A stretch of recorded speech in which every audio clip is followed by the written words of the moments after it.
Start.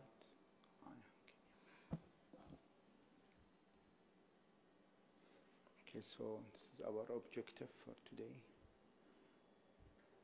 We'll just do some overview. Also be patient, will be some sort of repetition of some things discussed in the previous talks, but تكرار يعلم الشطار. Impact of global. Okay, this is our. Then we'll go at the end to do the evaluation.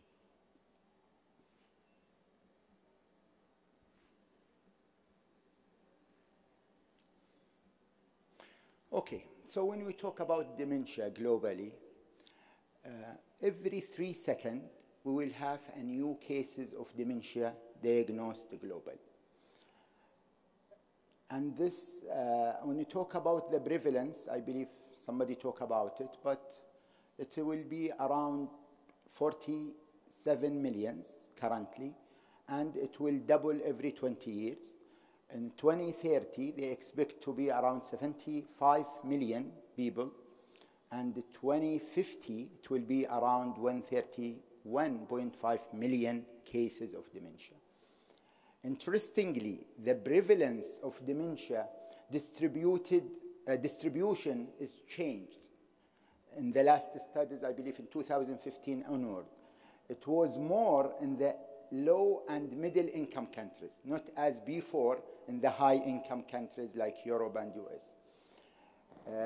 2015, it was estimated to be like 58% in that countries and increased to 63 in 18, and expected to be, and expected to be 68% in 2050. When we cause, since now everybody talking about economy and money, so when we think of dementia as economy or as a country economy, it will be 18th economy in the world. In 2018, it cost of dementia care around $1 trillion US, and expected to be double in 2030. So it is like more than a capita of companies like Apple, Amazon, and Google. When we see the distribution of dementia, if you notice the Americas, the North America, US, and Canada, it will be around 9.5 million, 10.5 million in Europe, and 4 million in Africa, and around 23 million in Asia. So the distribution is worldwide. So when we talk about impact of dementia, any action plan should be done, should be globally, should involve all countries, because it is a public health problems for all countries. This is a nice terminology, and I believe we face it in clinical practice and even in social gathering when somebody we are geriatrician or psychiatrist, or about this subjective cognitive decline, SCD. Usually this is like a defined now terminology. It is a self-reported memory problems that have been getting worse over the last year. So it's not about having memory problems, but we should follow it like all the past years, we'll have some sort of deterioration in memory. So in those above 45 years old, this subjective cognitive decline found in 1 in 10 people. 83% of them have minimum of 1 chronic problems, and this SSD affecting the management of that problems. Less of half of those people also discuss these symptoms with healthcare providers, so they continue to suffer it alone. 41% of those people of SSCD also had to give up a day-to-day activities, so it's affect their function. 1 in 3 of them also this affecting their social, work, and volunteering activities. 35% of those people also with SSD need help in household tasks. So we are talking about ADL, IADL effect. So is it worth it to diagnose and manage dementia with all of this? when we know that 80% of people above 65 are dementic, and 50% of those people above 85 will have dementia, and this prevalence of those above 60 will double every 5 years. In US alone, around 8 million people with dementia, and expected to be 12 million in 2050. Baby boomers, everybody knows about them and their special and peculiar characteristics. Now they are turning 70s, so 74, 75, so around 14 to 15% of them having dementia.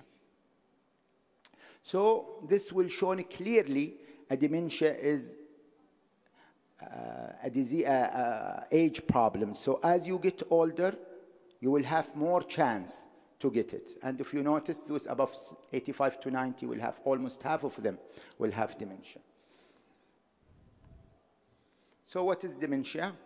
Again, it is a syndrome. It is acquired chronic syndrome of decline in memory and other cognitive function.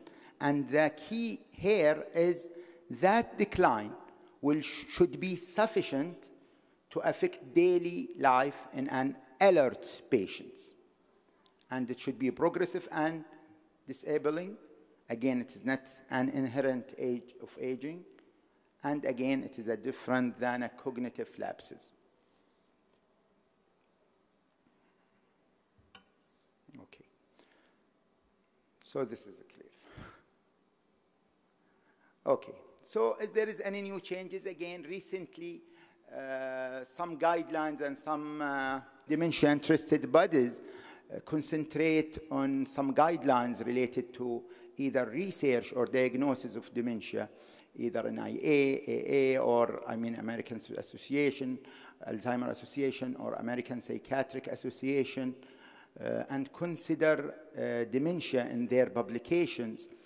And they rename it to, in some literature, as a major neurocognitive disorder, and MSI, which is the minimum cognitive impairment, changed to mild neurocognitive disorder.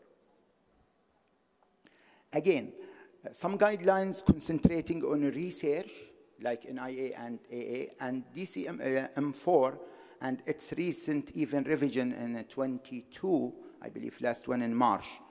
The same, they still consider dementia in addition to neurocognitive disorder. Still, they use the two words. And the aim of NSD is just to remove the stigma of disease, because even in Arabic, al-kharaf, it's not like it will be more attractive or more less stigmatizing by neurocognitive disorder. Some people are still using this or preferring this. Some other guideline adapted, like ICD-11, still neurocognitive disorder. And again, about mild and major MCI and dementia, still arbitrary. Again, memory impairment as a required criteria was removed, memory impairment, because some kind of dementia, when we discuss, inshallah, later, without memory impairment. So, in general, there are 3 phases of dementia: preclinical, mild cognitive impairment, and dementia. Again, preclinical, it is just where the disease is present in the brain, but there is no symptoms at all, which is the prodromal stage. Then the mild cognitive without affecting the function much, and the dementia. Okay.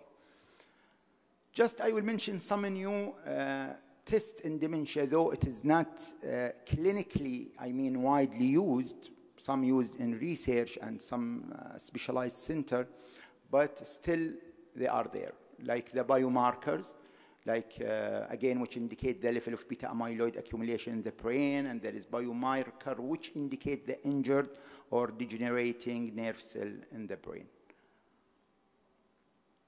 Again, also still imaging have a big role sometimes in the diagnosis, either by structural brain imaging, which give us information about shape, position, volume of the brain, like MRI, CT scan, and most importantly also functional brain imaging, if it is available, which reveal how well cells at various brain regions are working by showing how actively the cell use sugar or oxygen, again, like PET scan or functional MRI.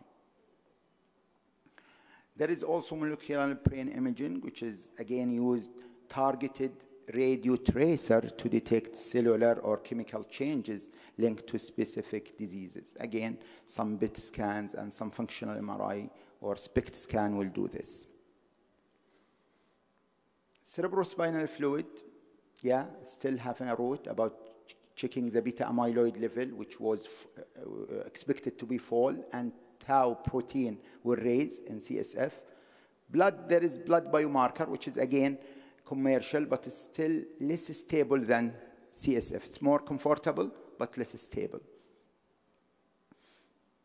Again, this is in the Orient, as you know, dying is a requirement. In Europe, dying is inevitable, and in US, dying appears to be an option. Okay. Indication for evaluation of dementia. When we diagnose, because as you know, there is no clear evidence support systematic or public health assessment or diagnosis of dementia. So there is some sort of indication we should keep in mind for people with, people who need to be diagnosed or expected to have dementia. Like when there is difficulty in learning and retaining new information. Again, this either by the patient or informant, which is the caregiver. Difficulty in performing complex tasks, impaired reasoning ability, problem with orientation and special abilities, language difficulties, when there is depressions or behavioral changes, when there is slow, insidious, progressive decline. Again, classification of dementia, as it is classically more Alzheimer will by far will constitute 60 to 80% of diagnoses, and other progressive will be from 15 to 30, including ischemic, vascular dementia, frontotemporal, Lewy body, and others. And there is important 5%, we have to consider it because it is a reversible causes. We have to rule it out, either by drug toxicity, metabolic changes, thyroid diseases, subdural hematoma, normal pressure hydrocephalus.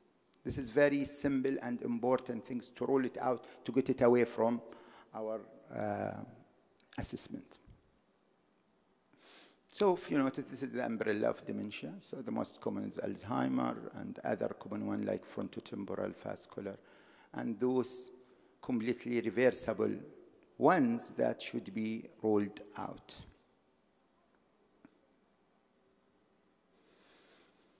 So this is just a quick summary about the common subtypes of dementia and what differentiates simply between them.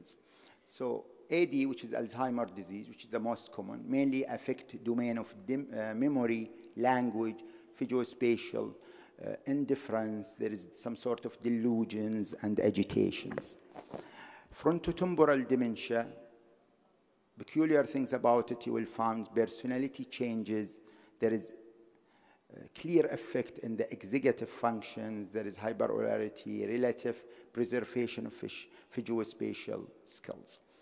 Lewy body dementia, mainly you will find the patient have some sort of visual hallucination, delusion, extrapyramidal symptoms, fluctuating in the mental status more frequently than others, sensitivity to antipsychotic medication. And the very common one when you have patient in the follow-up, when you start antipsychotic for any reason, like behavioral things, or you will find this clearly, obviously.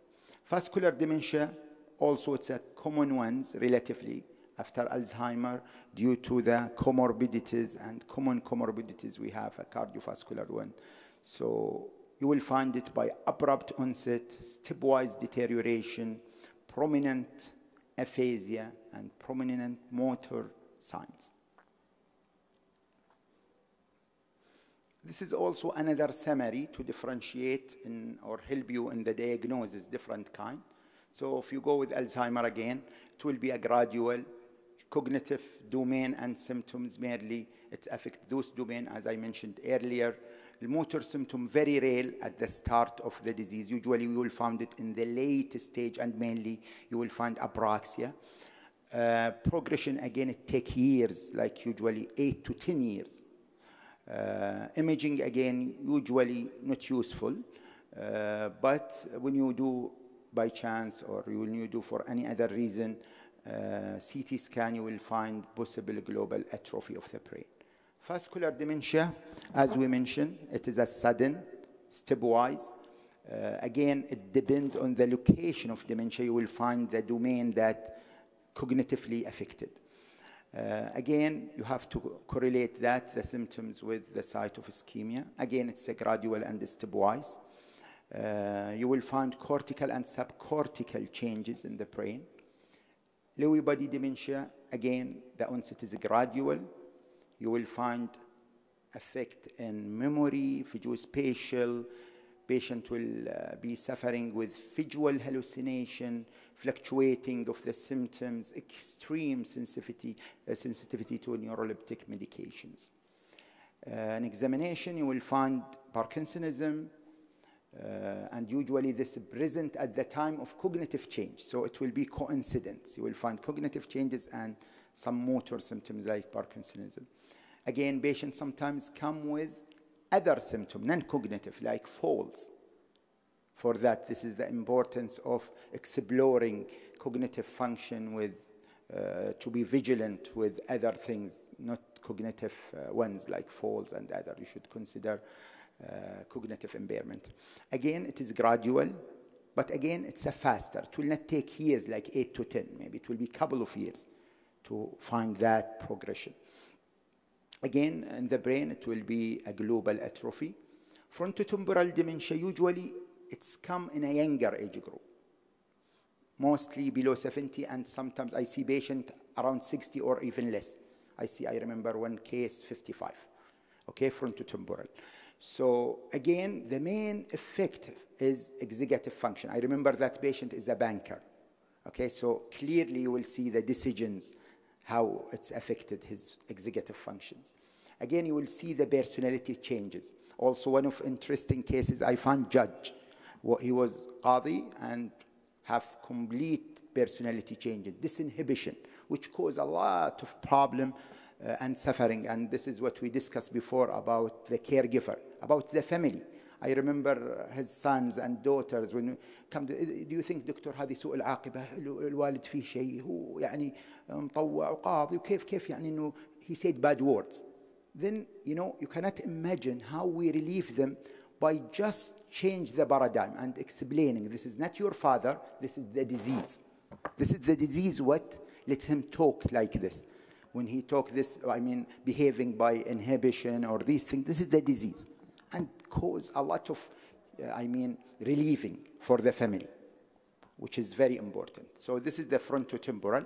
Again, gradual, but again faster than Alzheimer.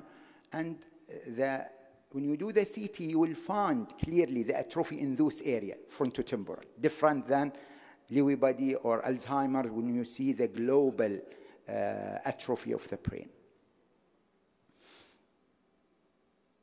Again, when we talk about Alzheimer, and there is no silos between them. In a clinical practice, we found a lot combination.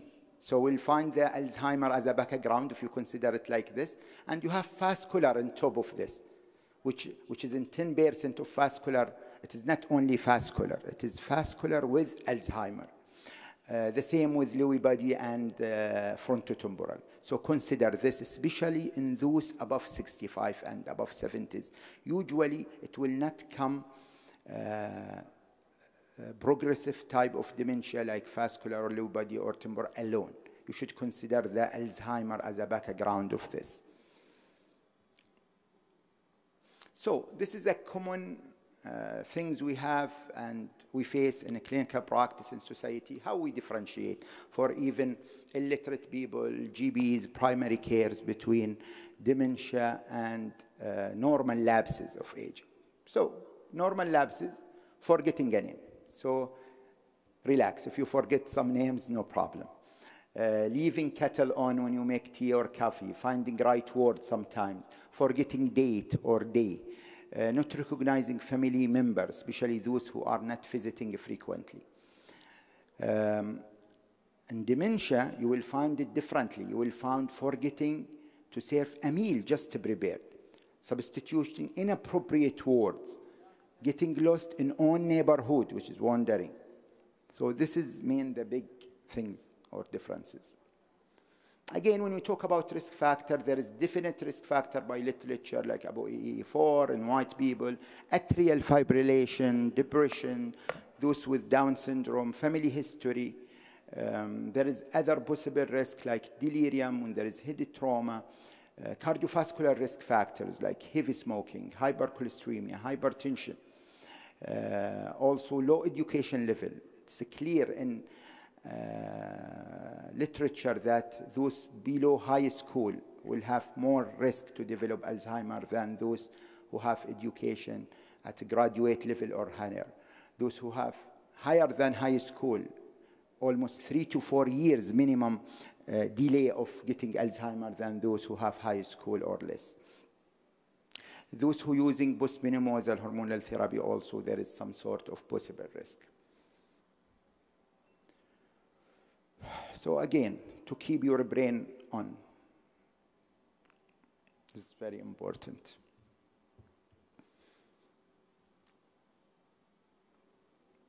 Again, so development of multiple cognitive deficit manifested by memory impairment and one or more of the other things like aphasia, praxia, agnosia, executive functioning, which cause significant impairment in social, occupational functioning, representing a significant decline from the previous level of function. This is also a key word. We have to know the previous level of function, because you cannot expect, because maybe this is his usual, this is his normal. Very important.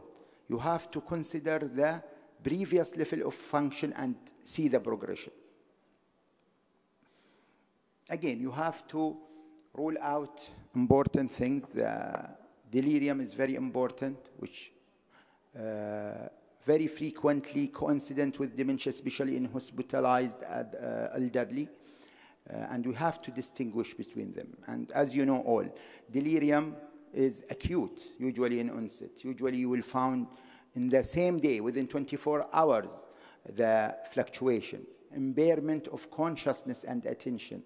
There is also alteration in sleep cycles. Again, also you have to consider these to review medications, if there is sort of infection, especially UTI. By the way, in geriatrics, atypical presentation is typical. So fecal impaction, UTI, which is a simple infection, can cause a big problem for elderly, like delirium or deterioration in functions. So you have to consider this. Again, metabolic issues, psychiatric disorder, miscellaneous sensory impairment, also important. If he cannot hear, he cannot communicate. So it's not maybe dementia, maybe it is just patient need ear aid, as simple as this. Fecal impaction is very, very, very important. I see a lot of patients with referred to me as behavioral symptoms or having behavioral problem, aggressive, and as simple as fecal impaction. He's not defecate for 1 week, for example. Sometimes you need to do manual evacuation, and you will feel within minutes, you will see the mood change with them. Okay, again, very important in diagnosis with the patient to have reliable informant. Again, in the office, you have to consider a comprehensive physical exam, mainly concentrating on a neurological and gait assessment. Sometimes you will do simple tests like Minicog or other tests like look drawing, MMC, MOCA, all available in different languages. Sometimes you can go farther for a neuropsychological assessment. Again, it depends on the time, it depends on the setting you have. Are you in a primary care setting, brain clinic setting, or geriatric clinic setting? Depends on the time available, you can choose the appropriate test you have. As those of some tests like Minicog is easily administered within 3 minutes. So can be done by either physician or nurse or even other healthcare providers.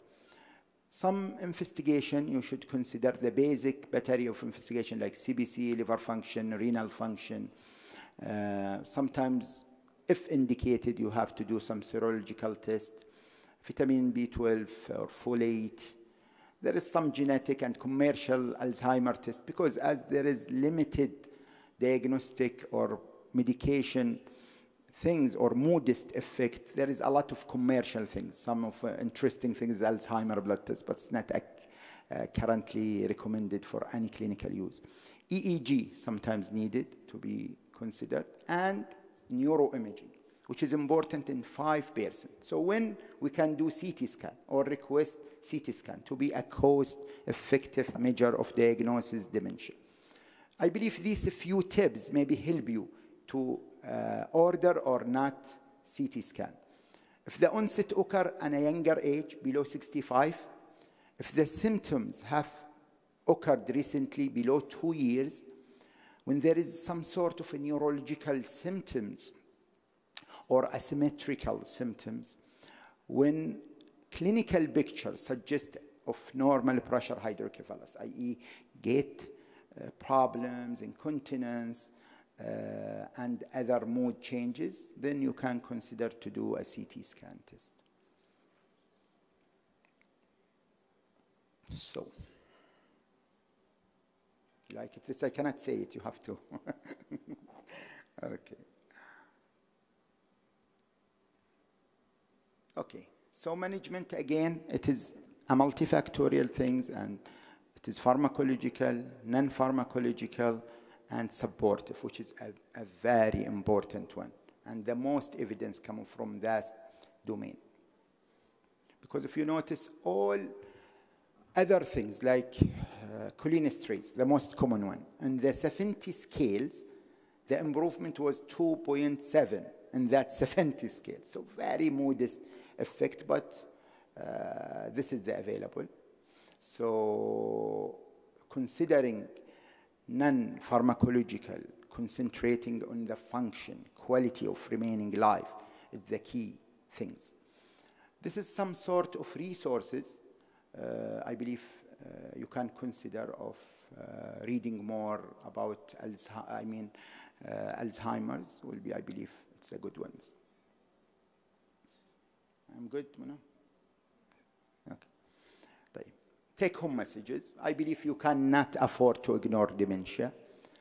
With this global changes, with increasing the quality of life we have in all countries, especially us in Saudi Arabia, we consider us, I believe, one of the developed countries with the quality of healthcare we have, lifestyle. So we'll have more and more chronic diseases, and one of them Alzheimer's. So as you get older and the life expectancy will be more, you will be more chance to get Alzheimer's down in the road.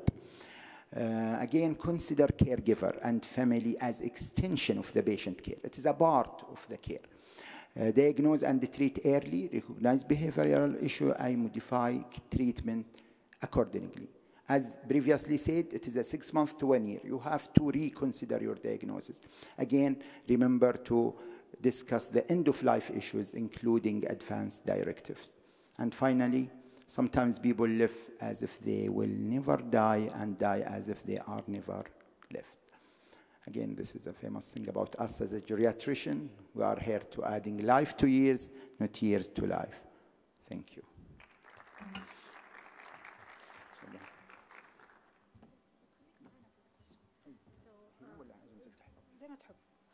So thank you. I think we have a few minutes to take questions to Dr. Luai, if anyone has any questions about the diagnosis. So, yeah. If someone can take the mic to the lady with the white scarf.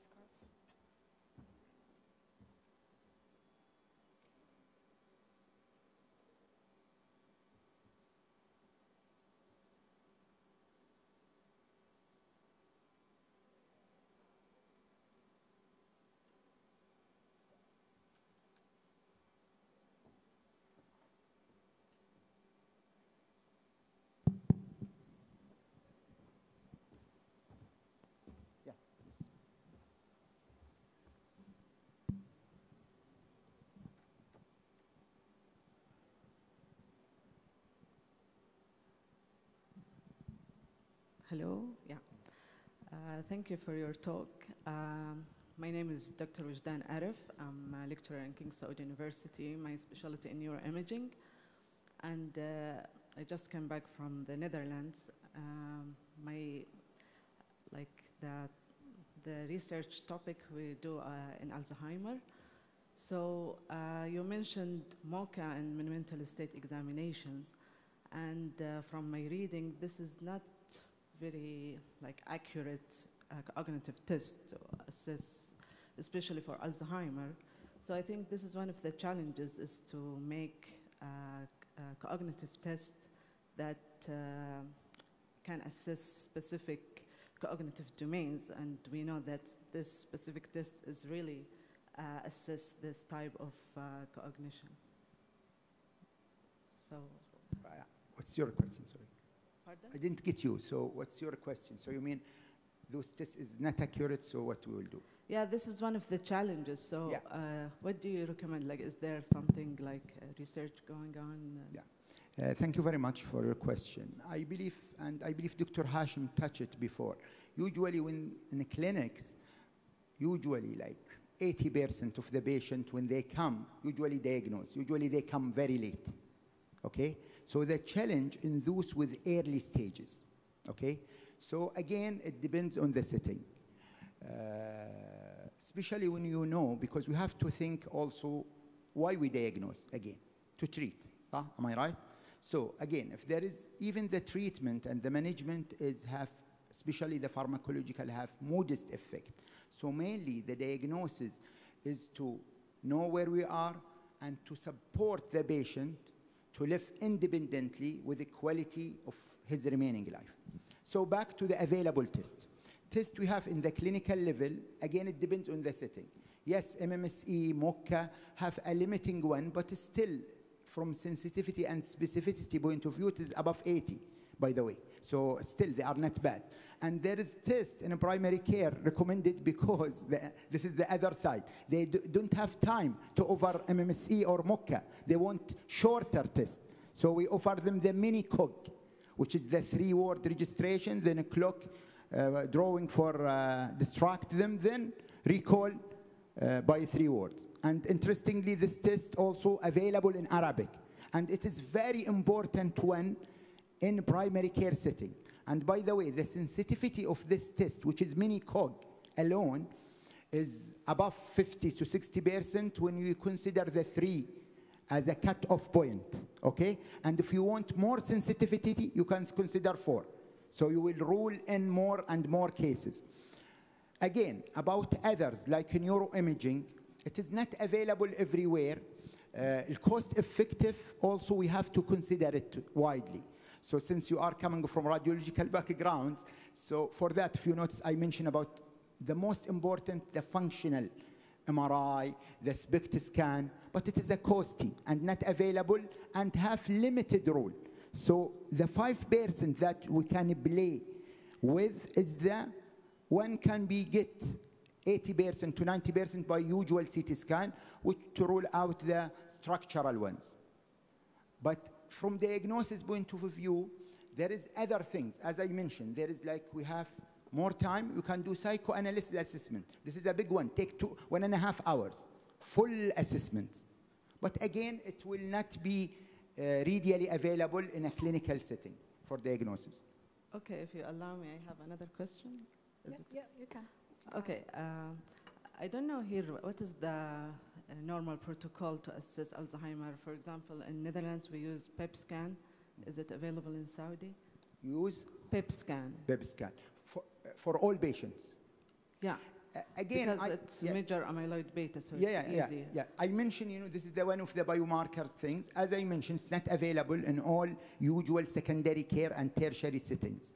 So this is another challenge we have.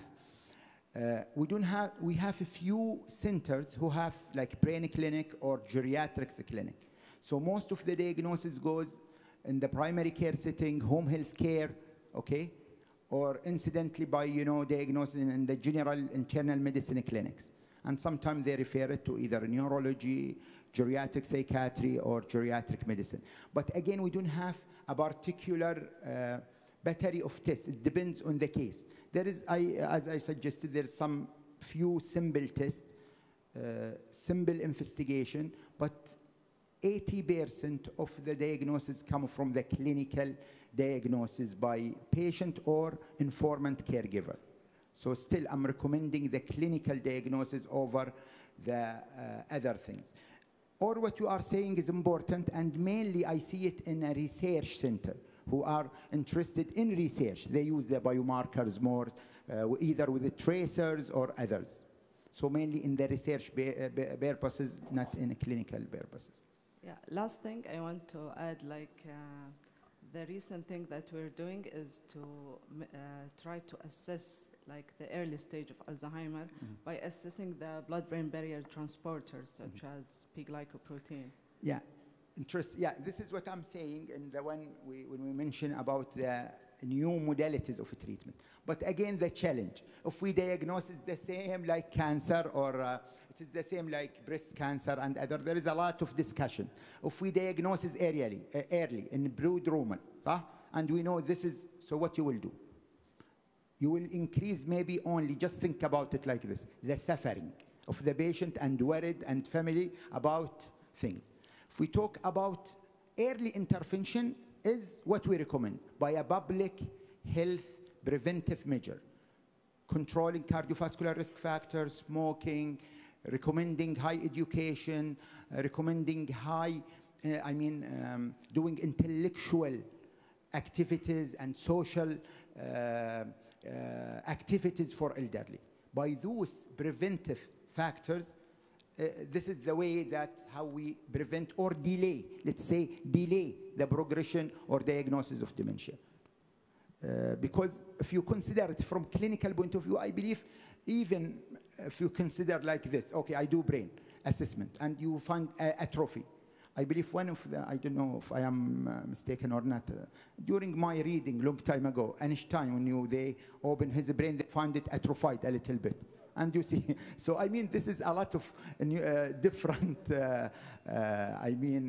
things about it. Because we use in literature 9% of our brain capacity. So even if we find atrophy, so what? I cannot swear this will get Alzheimer or not. Am I right? Dr. Nabil laughing. Okay, thank you very much. Okay. Thank you, Dr. Rai. I think we're at time, so thank you so much. I can just add one thing that I know for sure is that there is no amyloid or amyloid or tau tracers registered in Saudi, so they're not registered, and all the beta amyloid testing that we do in the CSF or in the blood is a send out. So it's all done under very restricted